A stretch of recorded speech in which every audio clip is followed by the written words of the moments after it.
तोडलेल्या देळ्यांचो बंदोबस्त करूसाठी हातात दोरी घेऊन मी आज व्हाळावर निघाले. आज माझ्या बरोबर बापूस नाही होतं तर माझं भावाशी होतं.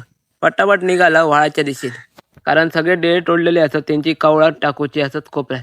पटापट व्हाळावर येऊन पोचला. पावसात दिसणारं व्हाळ धुळधुळणारं पाणी भारीच का दिसता पण त्याच्या उन्हाळ्यात अशी काय वाट लागता काय माहिती. सगळा पाणी आटान गेला. पटापट इले कवळा बांधले आणि कोपऱ्यात टाकूक भावाशी निघालो. कारण कोपऱ्यात टाकल्यानंतर ती भाजूक होई. नंतर कोपऱ्यात तरवत चांगलं येत. बघता बघता सगळी कवळा टाकून झाली आणि फुकटची लाकडं ती सोडायची तरी कित्याक. गावाकडे चूल आणि लाकडं नसली तर काय होताच नाही. म्हणून पटापट लाकडा गोळा करूक सुरुवात केली आणि त्याचं भारं बांधा घेतले. भारं तर मी पहिल्यांदाच बांधणार होते. कसं बांधतले आणि घरात अगत जायत काय माका माहिती नाही.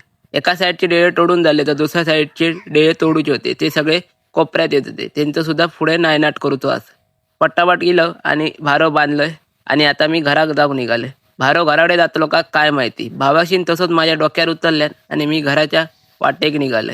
जाताना 1-2 वेळा टाकले पण घराकडे नेले. मी आता जातोय घरात. तोपर्यंत चॅनलला नक्की सबस्क्राईब करा. चला भेटूया आणखीन एका नवीन व्हिडिओ.